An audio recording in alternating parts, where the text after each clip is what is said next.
Bonsoir et bienvenue dans Question Directe. Je reçois ce soir Yves Colcombet, le président des chambres régionales des comptes de Guadeloupe, Guyane, Martinique et des chambres territoriales de Saint-Martin et Saint-Barthélemy. Bonsoir. Bonsoir madame.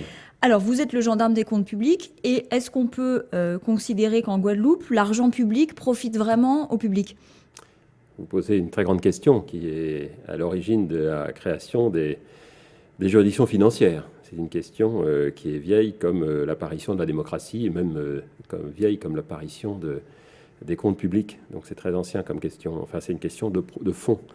Donc ça veut dire qu'il y a malversation, qu'il y a détournement et qu'il y a vraiment besoin d'un gendarme des comptes publics alors, en Guadeloupe. Avant même de parler des détournements, etc., il y a des questions de est-ce que les comptes sont bien faits, sont bien établis.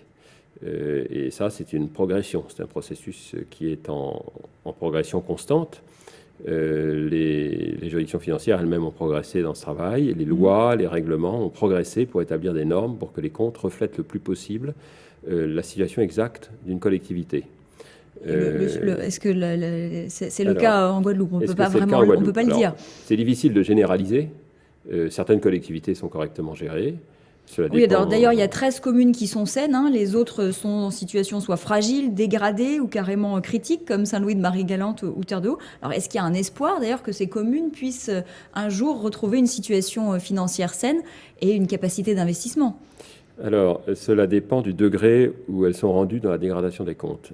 Dans des situations comme Saint-Louis de Marie-Galante, la Chambre considère qu'elle est c'est une collectivité qui est presque en situation irrémédiable, puisque ces dépenses annuelles rigides, qui sont liées en particulier à des dépenses obligatoires, notamment de personnel, et vous savez qu'on ne licencie pas des fonctionnaires du jour au lendemain, on attend qu'ils partent à la retraite, et donc ces dépenses excèdent les recettes prévisibles. Donc alors, par conséquent, est-ce que c'est une commune qui peut disparaître ? Qu'est-ce qui se passe dans ce genre de situation quand il n'y a plus d'espoir et que c'est irrémédiable ?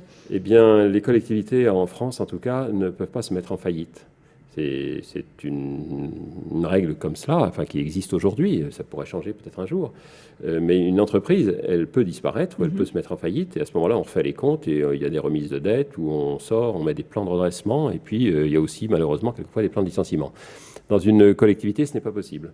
Et donc, elle va accumuler des dettes pendant longtemps, mais des dettes réelles, c'est-à-dire que ce sont des dettes, des choses qui sont impayées, qui sont dues par la collectivité, soit aux organismes sociaux, dont elle bénéficie par ailleurs, donc ce n'est pas du tout anodin, ou envers les entreprises.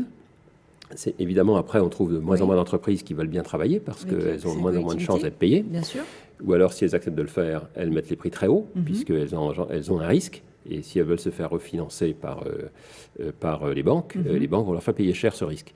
Donc, c'est une spirale extrêmement négative qui est la conséquence de décisions qui ont été prises à un moment donné. Donc, c'est pas une fatalité. Décision des politiques. Donc, ce sont de mauvaises gestions des élus qui sont à la tête de ces collectivités. Oui, alors ça peut être à la tête.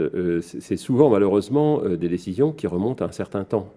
Il est vrai donc les maires héritent toujours de situations antérieures. Alors, s'ils sont là depuis longtemps, ils peuvent avoir contribué à cette dégradation et puis ils doivent assumer les conséquences de décisions qu'ils ont prises. Mais il arrive aussi que vous ayez des élus nouvellement arrivés qui se trouvent face à une situation très difficile et qui ont pu promettre de la redresser, ce qui d'ailleurs peuvent entreprendre. Mais évidemment, remonter la pente est plus long que de la descendre. Alors vous les épinglez tous régulièrement, que ce soit les maires, les présidents de PCI, les présidents de collectivités majeures. Tous non. Enfin, non, pas tous, beaucoup, mais enfin plus ici beaucoup que assez régulièrement, en tout cas à longueur de rapport. Est-ce que vous considérez qu'ils sont souvent, donc ils proposent des budgets souvent insincères. Est-ce que c'est une insincérité par malhonnêteté ou par fourberie ou c'est lié à de l'incompétence ? Oui, j'ai vu ce terme fourberie qui a été employé, qui m'a été attribué d'ailleurs sur un article, mais je ne l'ai jamais employé vis-à-vis des élus.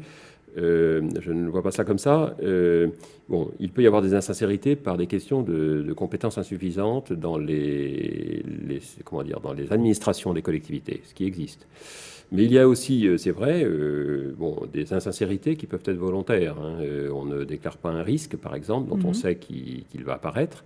On a un litige qui ne va pas être provisionné, alors que le risque est réel. Donc ça peut compter. On voit aussi des collectivités qui ne vont pas compter toute la dépense sur l'année, par exemple, sur certaines fournitures qui sont indispensables.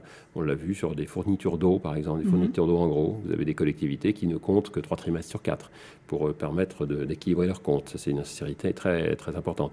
Donc ces insincérités-là, elles reposent donc soit sur un manque de compétences, soit sur une volonté de masquer les conséquences de décisions compliquées à assumer.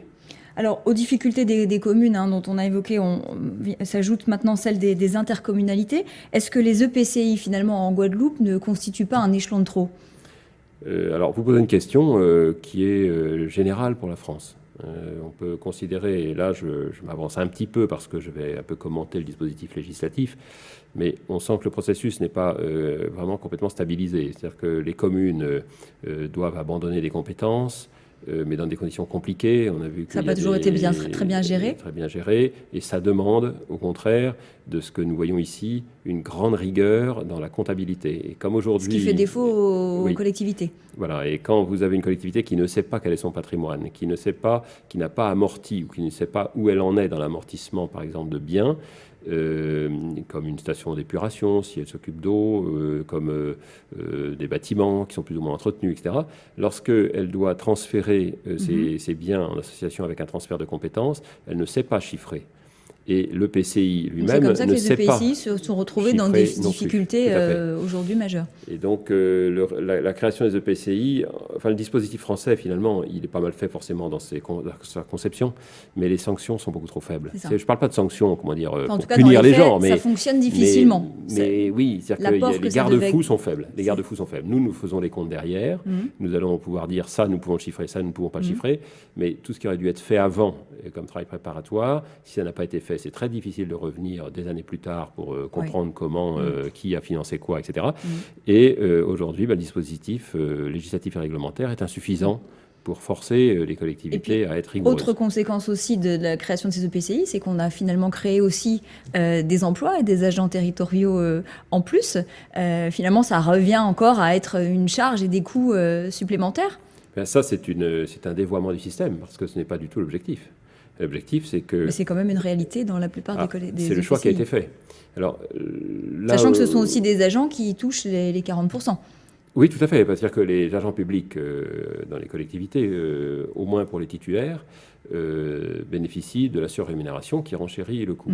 La question, c'est qu'il y a une conception qui n'est pas propre à la Guadeloupe ou aux Antilles, mais qui est particulièrement développée aux Antilles en Guyane.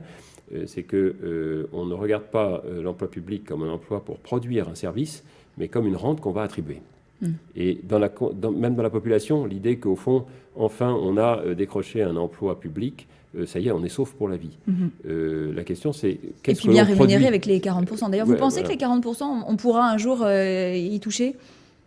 Là, vous me posez une question d'ordre politique, mais c'est vrai que cette surrémunération a beaucoup d'effets pervers.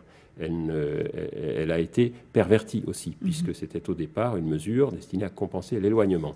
Elle est traduite aujourd'hui comme prime de vie chère, c'est vrai, au sens où elle rend la vie chère. Elle ne se justifie plus. Voilà. Non, mais c'est pas tout à fait ça. C'est qu'elle était justifiée pour permettre à des agents éloignés de venir. Mais sauf Or, qu'aujourd'hui... on l'a étendue à tout le monde, et maintenant, en plus, on la cumule avec l'idée qu'il y aurait une priorité pour les gens qui sont sur place à revenir sur place. Donc ça n'a plus de sens. Ça n'a aucun sens et ça rend la vie chère. Alors, la meilleure défense étant souvent l'attaque, de nombreux maires ou chefs d'exécutif majeurs remettent régulièrement en cause votre autorité dès que vous les épinglez. Le maire de Pointe-à-Pitre vous a accusé notamment de manipulation comptable et de poursuivre des buts non avoués. Alors, est-ce que dans le cas de Pointe-à-Pitre ou dans d'autres, vous instruisez à charge ? Nous instruisons ni à charge ni à décharge, nous faisons les comptes. Nous ne faisons pas de politique, nous faisons les comptes, c'est tout. Nous faisons les comptes. Mais alors, malgré tout, tous les maires ou tous les chefs d'exécutif qui vous discréditent finalement dès qu'ils contrecarrent vos avis. Ça, c'est le regard de la population. Je ne pense pas qu'il suffise de déclarer les choses pour nous discréditer. Il faut apporter des preuves. Nous travaillons, comme je vous dis, en faisant les comptes avec les documents que nous présentent les collectivités. nous devons avoir la preuve de ce qui est écrit, et si nous ne le voyons pas, bien, nous ne pouvons pas retenir une écriture qui n'est pas fondée sur quelque chose de sérieux, et nous faisons les comptes, c'est tout. Donc les comptes, l'arithmétique encore aujourd'hui n'est ni d'un bord politique ni d'un autre, c'est une arithmétique qui est universelle et partagée aujourd'hui, nous nous y tenons.